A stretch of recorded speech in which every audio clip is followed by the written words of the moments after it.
El Tigre, The Adventures of Manny Rivera. You like Scott Pilgrim? You like churros? You like tigers? Then this is the show for you, S.A.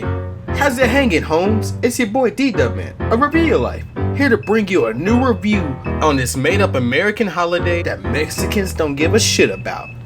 Cinco de Mayo.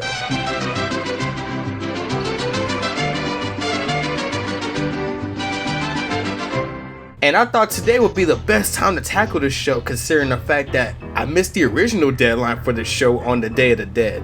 I may be black, but 90% of all my friends are Mexican, so I think I've earned my certification to talk about this show. El Tigre was made by married couple Jorge R. Gutierrez and Sandra Iquia. They worked in the fields of puppetry and computer animation with their own stylistic twists with some indie stuff. 2003 through 2006, they had numerous call-ups to do little segments to cartoons based on their previous works. So I'm certain during this time frame, their phones were blowing up with, "Hey, are you the guy that does the Mexican stuff? See, can you do Mexican stuff for our show?" Yes. And I'm sure they've been getting by with just that. They didn't have much full-time gigs, not even for Mucha Lucha to my surprise. However, Jorge did write a couple of episodes for Maya Miguel, which is based in Mexico, so that works. They eventually pitched to Nick a show called Familia Anatomica, which was the original concept to El Tigre. But instead of a tiger suit, he had a zebra donkey outfit, and him along with his dad and grandpa operated a super robot luchadora mech with Frida as the mechanic. But Nick thought it had a Saturday morning cartoon vibe to it. And Jorge agreed and reconstructed the concept to what we know today, the cat-themed crusaders known as the Riveras and Frida. Does it have a pilot? It does, thankfully. However, there's no differences between this early concept and the actual show. Actually, it's damn near identical, so it sounds like Nick had no changes in mind, and they even ended up using a pilot later on in the series anyway. The show debuted on March 3rd, 2007 with a double feature no less, and it's the very first Nicktoon to be animated entirely by computer. And let me just say that this show is quite the Mexican culture love letter. It reminds me on how Proud Family was an ethnic culture love letter. You would have thought that Mucha Lucha would have hit home with the culture themselves, but they focus more on the wrestling aspect than anything. El Tigre, on the other hand, embraced the fuck out of what makes Mexicans Mexican. Hell, some of the characters' accents are so thick that you can't even understand them sometimes. Besides Frida, who's voiced by Grey Delisle. El Tigre is unfortunately one of those Nick shows that didn't last too long because it wasn't pulling ratings like SpongeBob, among other shows that had a similar fate. However, I do remember them promoting the fuck out of it, so I can't say that they completely didn't give a shit. Y'all remember Nicktropolis? Yeah, he was in that too. That's how you know he was important. For a Flash animated show, I have to say, it really looks satisfying, like the creators mastered the craft at that point. I would actually go as far as to say that it looks as good as traditional.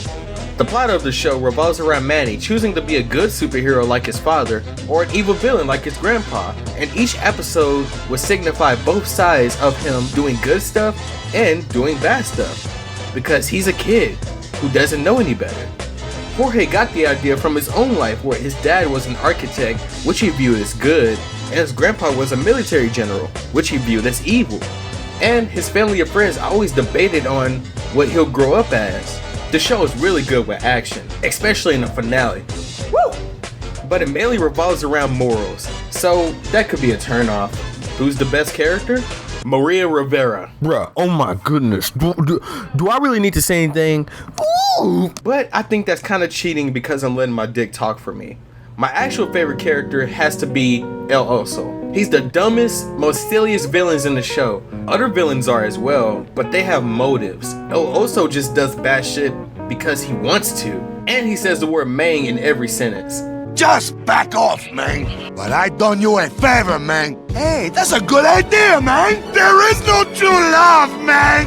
El Tigre lasted for a year and a half, ending on September 13, 2008. Lots of plot points took place. The show won a bunch of awards. It had a game that I was fully unaware of.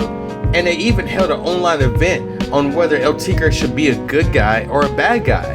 And you'll never guess what was chosen. He was bad, baby. How bad can I be? I'm just doing what comes naturally. How bad can I be? Nah, but for real though, they chose the good ending. Yay. And the series ultimately ended with him being El Tigre, a neutral boy with rights and wrongs. What has El Tigre taught me? That Mexicans have the best sense of humor compared to most people. And by most people, I mean blacks. The show was filled with stereotypes and the creators didn't give a fuck. While if a show existed of niggas eating fried chicken and watching NBA, a grand majority of the race would complain. Oh wait, Jorge and Sandra continued their animation careers after El Tigre, doing segments for shows and having canceled pilots. But their biggest breakthrough was directing for the movie The Book of Life, which is based off of one of their indie films, Carmelo. Is El Tigre worth going back for? Hell yeah, the show hasn't aged a bit. However, don't go into this thinking that you'll learn Spanish and whatnot. Go to Dora for that shit. This is a culture-based kids show. That's it. This, I swear. And that yet covers another review. As you can see, I changed the format a little, so we'll see how things go. Here are the top 3 comments on the last video. I've been hungering for a new video. Notification Squad, also Chowder. Yes, Review Your Life, more like Get a Life. So stay notified with me on Twitter and subscribe for more videos like this in the future. It's your boy D-Dub, man. Shouts out to Fred. Bye bye.